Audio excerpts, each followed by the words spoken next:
आज खान साहब के साथ अडियाला जेल में मुलाकात हुई है। ये हमारा मुलाकात की एक रूटीन का दिन है, थर्सडे। आज खान साहब के साथ मुख्तलिफ उमूर पे बहस हुई है, लेकिन सबसे पहले और अहम डोनाल्ड लू की इंटरव्यू है, उसकी वो स्टेटमेंट जो उसने अमेरिकन कांग्रेशनल कमेटी के सामने दी है। उसने सबसे अहम जो बात है, अपने एक ऑफिशियल मीटिंग में जो कांग्रेशनल कमेटी के सामने थी, उसमें इस बात को डिनाई किया है कि उसकी पहली ऑफिशियल मीटिंग जो पाकिस्तान की डिप्लोमेट असद मजीद साहब के सामने हुई है, उसको उसने डिनाई कर दिया है। ये इस बात की तरफ हम तवज्जो दिलाना चाहते हैं कि असद मजीद जो पाकिस्तान का एक क्रेडिबल डिप्लोमेट है, जिसने पाकिस्तान को एक साइपर लेटर लिखा था, वो जो 2 मरतबा नेशनल सिक्योरिटी कमेटी के सामने भी आया, उसने उसकी तस्दीक भी कर ली। 3 मरतबा वो अदालत के सामने भी पेश हुआ, 3 मरतबा भी उसने यहाँ भी अदालत के सामने उसको एडमिट कर लिया।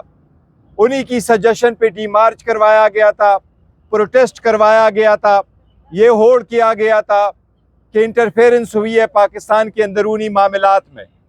कल जबकि पहली ऑफिशियल मीटिंग में डोनाल्ड लू ने उसको डिनाई किया है, लिहाजा हम मुतालिबा करते हैं कि असद मजीद इसके सिलसिले में फ़ौरन अपनी स्टेटमेंट दे दे और दोबारा तजदीद कर ले कि क्या डोनाल्ड लू की कल की स्टेटमेंट झूठ और गलत नहीं है। क्या उसने जो कल डिनाई किया है, क्या ये सरासर झूठ नहीं है। अभी तकरीबन 20 घंटे होने को आए, लेकिन असद मजीद साहब की तरफ से कोई स्टेटमेंट नहीं आई। इसलिए हम इसकी री इन्वेस्टिगेशन का मुतालबा करते हैं।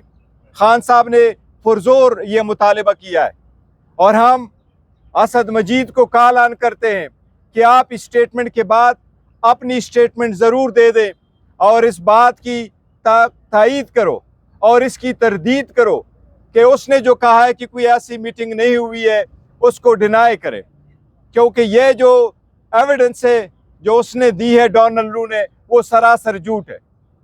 ये पाकिस्तान के ख़िलाफ़ एक साजिश ज़रूर हुई है और उसके आने के एक दिन बाद नो कॉन्फिडेंस मोशन मूव हो गया था।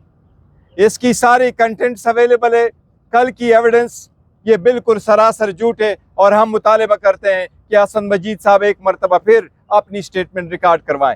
अच्छा, ये कल जो डोनाल्ड लू ने जो वहाँ पे मुख्तलिफ सवालों के जवाब दिए, उसमें तो उसने कहा कि ये जो बयानिया बनाया गया कि जो साजिश की गई ये गलत है। उन्होंने ये तो नहीं कहा कि मुलाकात नहीं हुई या मुलाकात नहीं। देखे, दो चीज़ें असद मजीद की स्टेटमेंट में है।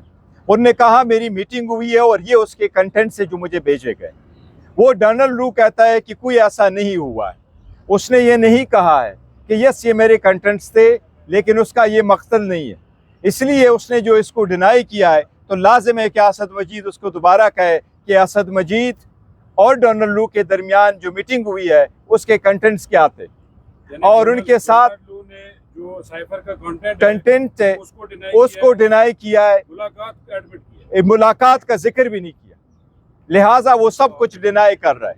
हम इसलिए कह रहे हैं कि अगर ऐसा है तो असद मजीद एक बार फिर इसकी वजाहत करे, क्योंकि यही 2 बंदे मौजूद थे जो उस वक्त थे। सेकंड, साथ ही साथ अगर आप इलेक्शन के बारे में देखें तो उसने इलेक्शन के बारे में भी कहा है कि अमेरिका ने कभी फ्री एंड फेयर, ये 2 लफ्ज़ उसने बोले। फ्री एंड फेयर का लफ्ज़ कभी अमेरिका ने इस इलेक्शन के बारे में नहीं इस्तेमाल किया। 1 घंटा 25 मिनट डोनाल्ड लू की इंटरव्यू है, वो क्वेश्चन सेशन 1 घंटा 25 मिनट रहा है। साइपर पे फ़कत 2 मिनट 30 सेकंड उसने बहस की है। बाकी जितने भी क्वेश्चंस हुए दूसरे टॉपिक पे, लेकिन उसने कंसील किया है। सबसे बड़ी बात यही है कि इसकी अब इन्वेस्टिगेशन होनी चाहिए, क्या उसमें ये जिक्र हुआ था या नहीं। अच्छा, ये बताइएगा, आप डोनाल्ड लू की बात कर रही हैं, जब से आप अडियाला जेल के अंदर समातों में आप लोग आना शुरू हुए हैं और इमरान खान की जो बहन है अलीमा खान, वो भी ये कहती रही हैं कि डोनाल्ड लू के खिलाफ हम इंटरनेशनल कोर्ट्स के अंदर भी जा रहे हैं और वहाँ भी केस करेंगे, और अब चूंकि उनकी अपनी स्टेटमेंट भी आ गई है, तो इस तरफ भी अब आप कोई नजरसानी करेंगे, कोई उनके खिलाफ भी केस करने जा रहे देखिए, हैं? वो उन्होंने जो स्टेटमेंट दे दी थी वो पार्टी के बिहाफ से नहीं थी। उन्होंने कहा था, और इसका तस्करे भी उन्होंने अपनी स्टेटमेंट में भी कहा था कि फैमिली कुछ कर रही है, फैमिली का अपना राइट है, फैमिली किसी और बारन कोर्ट में जाना चाहती हैं तो वो ज़रूर जा सकते, ये उनका है। लेकिन उन्होंने उस वक्त भी ये कहा था कि ये फैमिली मैटर है, फैमिली के बैकग्राउंड पे उन्होंने कहा था। आपके कहाँ तक पहुँचे हैं ताकि खान साहब की जो है जेल से